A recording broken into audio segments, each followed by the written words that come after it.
Jay McCready, helicopter pilot, U.S. Outpost number 31. I'm gonna hide this tape when I'm finished. If none of us make it, at least there'll be some kind of record. You see, what we're talking about here is an organism that imitates other life forms, and it imitates them perfectly.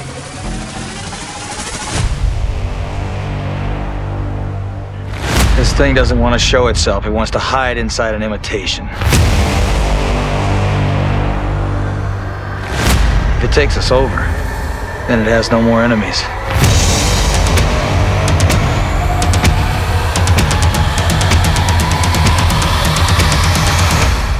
Nobody left to kill it.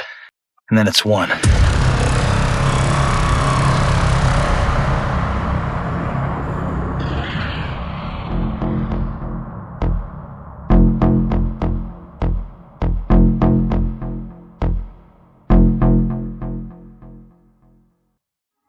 Ignoré mais compris à sa sortie, The Thing a su s'imposer avec le temps comme un classique du cinéma de science-fiction horrifique. Entre le récit nihiliste de l'apocalypse et l'ingénieuse utilisation d'effets spéciaux, je vous propose aujourd'hui de découvrir The Thing, de la genèse du film jusqu'à sa sortie au cinéma, en passant par un résumé et une critique de l'œuvre de John Carpenter. Vous allez voir que ce film a bouleversé à jamais son réalisateur. Alors sans plus attendre, c'est parti!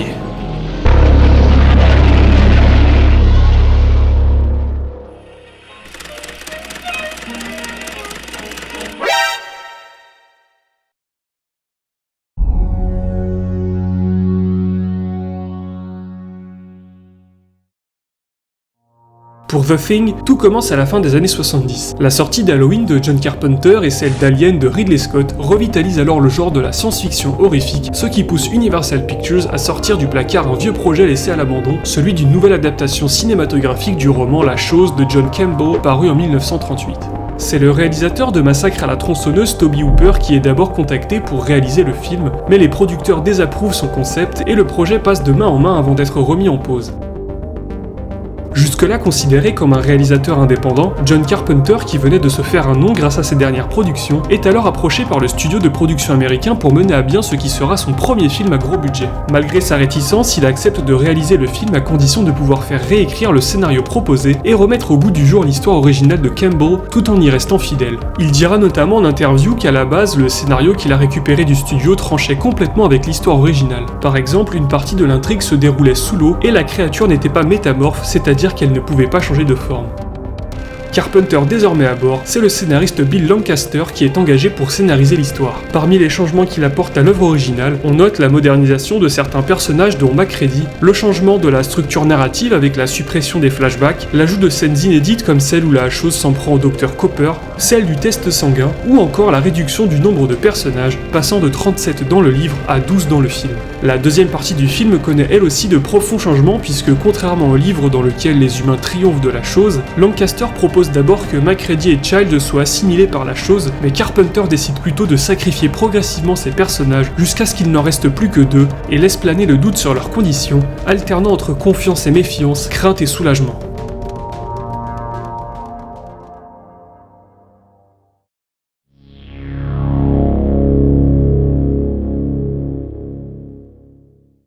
Well, we started casting the thing and realized very quickly that we had to be realistic.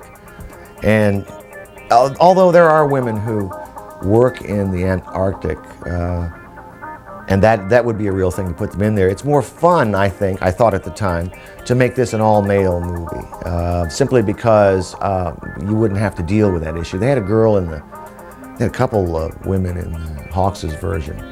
And I thought maybe it would be more of a streamlined approach in an all-male movie. I hadn't seen one in a long time. Une fois le scénario achevé, Carpenter et les producteurs du film se mettent en quête des acteurs qui constitueront l'équipe de scientifiques. Pour le rôle de Blair, Carpenter, fidèle à lui-même, voulait donner le rôle à Donald Pleasence, avec qui il venait de travailler sur Halloween et Escape from New York, mais c'est finalement Wilford Brimley qui est choisi car il était encore méconnu à l'époque, ce qui était parfait pour son rôle puisque la production avait besoin d'un homme banal dont l'absence au cours du film ne paraîtrait pas suspecte aux yeux du public. Pour Childs, Carpenter pense à Isaac Hayes avec qui il venait aussi de travailler sur son précédent film. Mais sur recommandation de Richard Masur et Donald Moffat qui incarnent Clark et Gary, c'est Keith David, un comédien de théâtre prometteur qui est sélectionné pour son premier grand rôle au cinéma.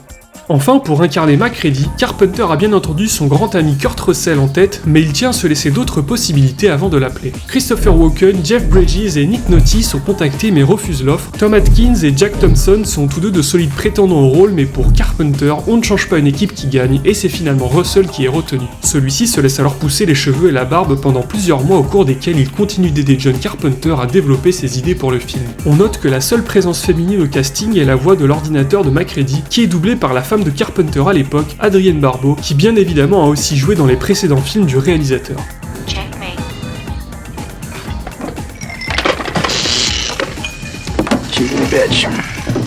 On note également l'apparition de nombreux membres de l'équipe de tournage dans le film qui incarnent les scientifiques norvégiens qu'on voit brièvement ici et là.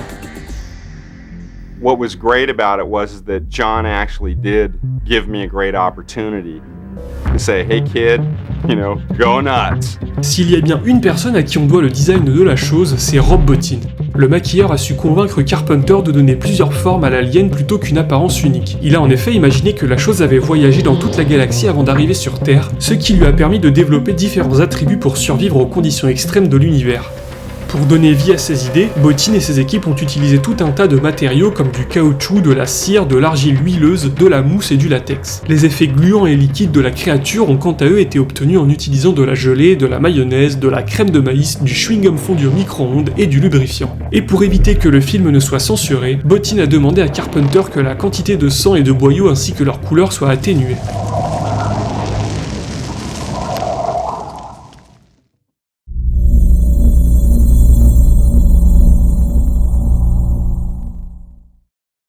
Une fois les storyboards et les designs finalisés, le tournage principal débute le 24 août 1981 à Juneau, la capitale de l'état d'Alaska, et dure environ 12 semaines. Le tournage se déplace ensuite à Los Angeles dans les studios Universal où la température extérieure atteint les 38 degrés quand celle des plateaux est régulée à -2. L'équipe voulait à la base tourner dans une structure réfrigérée mais aucune assez grande n'existait. À la place, le staff a utilisé des climatiseurs portables, des humidificateurs et des brumisateurs pour créer un climat glacial. Cependant, les premières scènes tournées en studio ne conviennent pas à Carpenter qui les réécrit pour qu'elles soient tournées en extérieur. C'est donc début décembre 1981 que le tournage prend la route de Stewart en Colombie-Britannique. Sur place, il durera 3 semaines à cause de la météo et de la neige. Les températures étaient tellement basses que les objectifs de certaines caméras ont gelé et se sont brisés. Du côté des acteurs, Keith David a eu le malheur de se casser la main dans un accident de voiture la veille de son premier jour de tournage. C'est pourquoi sa main gauche est cachée pendant la première partie du film. A l'origine, The Thing avait été pensé pour être filmé en noir et blanc, mais suite au refus d'Universal, le directeur de la photographie Dean Cundy décide d'atténuer les couleurs autant que possible, que ce soit les décors intérieurs, les accessoires ou les vêtements des personnages, qui oscillent entre le gris, le marron et le bleu. Le but était de créer une ambiance sombre et glaciale que seules les quelques sources de lumière créées par les personnages viendraient éclairer, créant ainsi une lumière dynamique tout au long du film. Au niveau des décors, il faut savoir que certains d'entre eux ont été peints en make painting, comme la Terre ou le vaisseau de l'alien ici et là. The Thing étant tourné à une époque où l'utilisation massive d'effets spéciaux est rare, les acteurs ont dû adapter leur jeu sous les instructions de Carpenter, les effets étant ajoutés en post-production. Les cadreurs ont aussi dû s'adapter aux contraintes de l'époque, par exemple pour filmer la destruction de la base, ils devaient installer leur caméra sur place pendant que les explosifs étaient activés à distance, avant de courir se mettre à l'abri pour éviter d'être pris dans l'explosion. Et bien entendu, tout ça avait un coût. Le budget du film, qui était initialement prévu à 10 millions de dollars, est réévalué à la hausse pendant le tournage, atteignant les 15 millions. Pour cause, la durée du tournage, les décors extérieurs et les effets spéciaux liés à la chose demandent un effort considérable aux équipes. Pour diminuer les coûts de production, la durée de tournage est alors réduite d'un tiers et une partie des décors en extérieur est supprimée. Catch anything he was saying? Am I starting to look Norwegian to you, Buana? Certaines scènes, comme la confrontation entre Knowles et la créature, sont tout simplement supprimées du script. La mort de Bennings, qui devait être beaucoup plus impactante et qui coûtait à elle seule 1,5 million de dollars, est quant à elle repensée. Enfin, le design de la chose dans le corps de Blair est lui aussi simplifié. Et puisqu'on parle de la chose, il faut savoir que pour la plupart de ses apparitions, la créature est contrôlée à distance, soit par télécommande ou avec des câbles et du fil de pêche transparent. Par exemple, pour réaliser la version chien de l'alien, une marionnette en mousse et en latex a été conçue sur laquelle ont été fixés des yeux télécommandés et des pattes contrôlées par des câbles.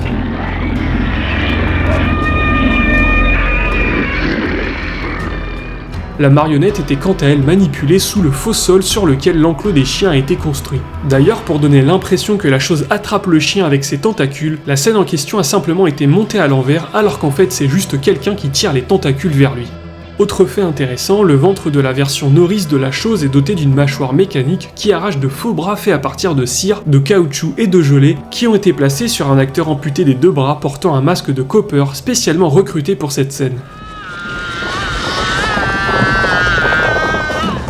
Pour finir sur le tournage, si vous vous demandiez ce que disait le Norvégien au début du film, voici la traduction de ses paroles.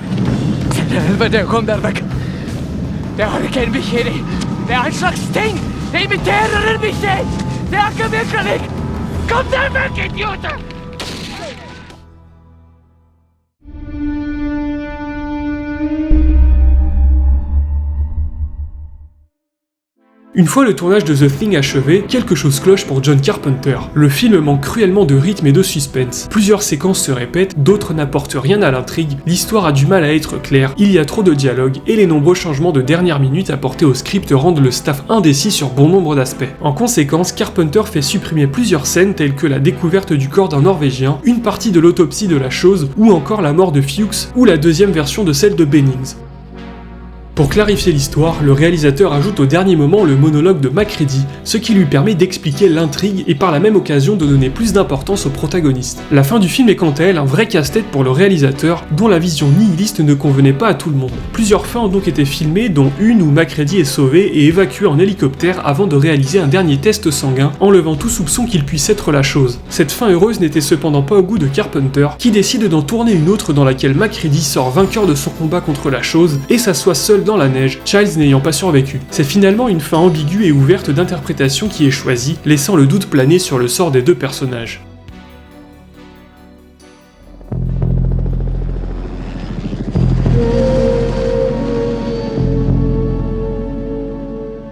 Un des aspects du film qui ne se démarque pas autant que d'habitude dans la filmographie de Carpenter est sa bande-son. The Thing est l'un des rares films dont le réalisateur n'est pas à l'origine de la soundtrack, du moins en partie. Grand fan d'Ennio Morricone, Carpenter a fait appel au compositeur italien car il voulait que son film ait une sonorité européenne. Il lui fait alors écouter la bande-son de son film Escape from New York pour que le compositeur s'en inspire. Le résultat est une composition principalement orchestrale avec une pincée d'électronique sur laquelle Carpenter a secrètement ajouté quelques notes au synthé, une chose dont il avait un peu honte vis-à-vis de Morricone.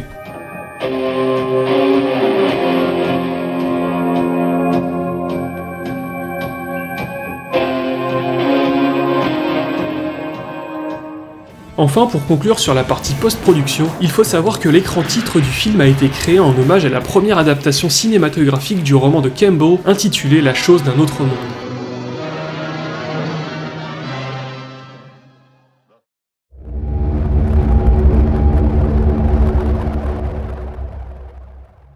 A lot of the things, though, that bothered the audience more than the monster were the poking around the monster, you know, and poking around human beings that had been burnt. Quelques semaines avant la sortie de The Thing, alors que le montage arrive à sa fin, c'est la panique à bord du côté d'Universal. Avec la baisse d'intérêt du public américain pour les films d'horreur et la sortie imminente de E.T. l'extraterrestre, Carpenter est sous pression. Les diffusions tests du film ne sont pas très concluantes et les trailers non plus. Le réalisateur tente alors un ultime coup de poker, il essaye de surfer sur le succès d'Alien et fait modifier le slogan du film « L'homme est l'endroit le plus chaud pour se cacher », devenant ainsi l'ultime terreur alien. Il essaye même de faire changer le titre du film pour Who Goes There, en français Qui va là, en vain. Et ce qui devait arriver arriva. The Thing sort le 25 juin 1982 aux États-Unis, et bien qu'il ait généré environ 20 millions de dollars de recettes dans le monde, le film peine à trouver son public, souffrant de la concurrence avec Blade Runner sorti le même jour et de E.T. Au global, le mauvais marketing d'Universal, l'interdiction du film au moins de 17 ans aux US, la concurrence des nombreux films de science-fiction du moment et la vision nihiliste de Carpenter ont fait de The Thing l'un des films les plus détestés par la critique à sa sortie.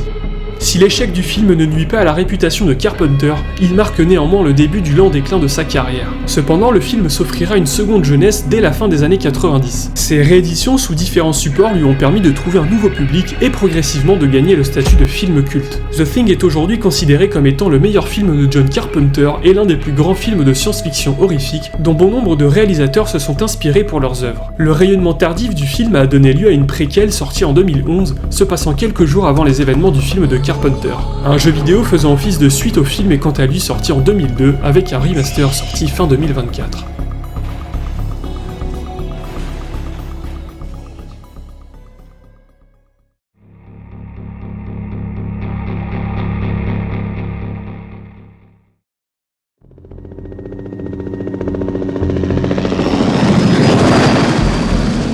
Antarctique, hiver 1982.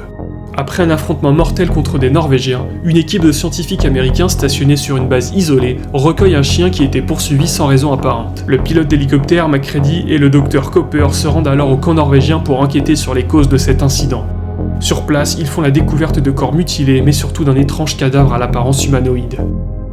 De retour à la station, le biologiste Blair est chargé de réaliser une autopsie du corps, mais celui-ci n'y trouve que des organes humains normaux. En fin de journée, Clark, le maître chien de l'équipe, conduit sa nouvelle recrue dans l'enclos de la station pour y passer la nuit. C'est alors que l'animal se transforme en un monstre tentaculaire et attaque les autres chiens, avant d'être brûlé vif par Childs, le mécanicien du groupe. Le lendemain matin, c'est en tombant sur l'épave d'un vaisseau spatial vieux d'au moins 100 000 ans et en réalisant une nouvelle autopsie de cette chose que les craintes des scientifiques se confirment. Ils ont bel et bien affaire à une entité extraterrestre qui n'a aucune forme physique prédéfinie, mais qui est capable d'assimiler et d'imiter parfaitement toute forme de vie. Comprenant que toute l'humanité était en danger, les membres de la station prennent alors des mesures pour limiter le risque d'assimilation. Mais il est déjà trop tard, la créature présumée morte s'en prend à Bennings, le météorologue de l'équipe. Avant qu'il ne soit complètement assimilé, McCready n'hésite pas une seconde et brûle son collègue ainsi que les restes de la chose. Alors que la peur et le doute s'installent au sein du groupe, Blair sabote les équipements de la station, la confinant du monde extérieur. Le doute laisse place à la paranoïa, et alors que les hommes s'accusent les uns les autres, le corps calciné de Fuchs, l'assistant biologiste, est trouvé à l'extérieur de la station. C'est alors au tour de McCready d'être accusé d'avoir été assimilé, et n'ayant d'autre choix que de menacer ses coéquipiers, l'un d'entre eux, Norris, le géologue, se révélera être la chose. Il s'en prend alors à Cooper avant d'être brûlé vif par McCready. N'ayant plus de temps à perdre, ce dernier ordonne à tout le monde de passer un test sanguin pour déterminer qui est humain et qui ne l'est pas. Clark refuse de se soumettre au test et est abattu par McCready. Si sa théorie selon laquelle chaque cellule de la chose est un organisme individuel ayant son propre instinct de survie, en chauffant le sang de tous ceux encore en vie, la créature devrait se révéler d'elle-même. Et c'est le cas puisque Palmer, l'assistant mécanicien, est démasqué aux yeux de tous. Il se métamorphose et contamine Windows l'informaticien, obligeant McCready à les brûler tous les deux. C'est ensuite au tour de Blair de se faire assimiler. Les derniers survivants décident alors de faire exploser tout le complexe pour éradiquer la créature. Alors qu'ils installent les explosifs dans les sous-sols, Blair s'en prend d'abord à Gary, le responsable de la sécurité, puis à Nose, le cuisinier.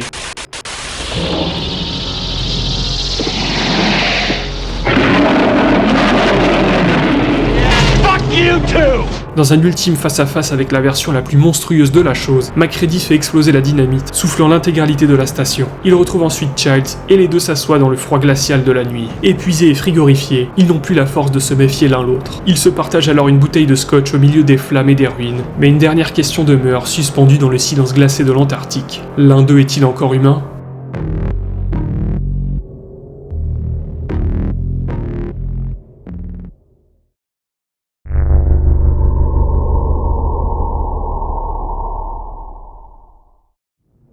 The Thing dispose d'une fin qui fait toujours couler beaucoup d'encre et qui prolonge l'histoire dans notre imagination. La chose est-elle morte pour de bon? A-t-elle au moins une forme qui peut être tuée? Qui de Childs ou de McCready est encore humain? Toutes ces questions ont permis au film de briller après avoir été longtemps décrié. Certains pourront dire que la créature est définitivement morte comme on l'entend à son cri dans l'explosion de la station.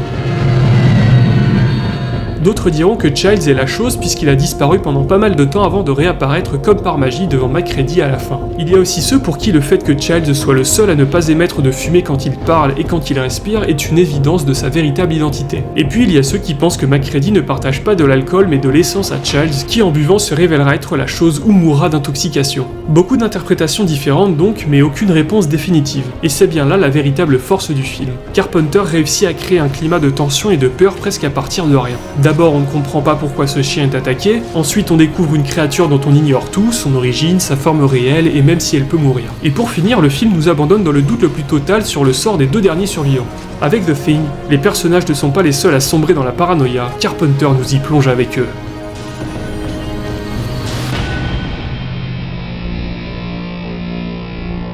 We don't trust each other anymore. We don't know who to trust. And that's what The Thing is. It has a lot of truth in it, kind of dressed up as a monster movie.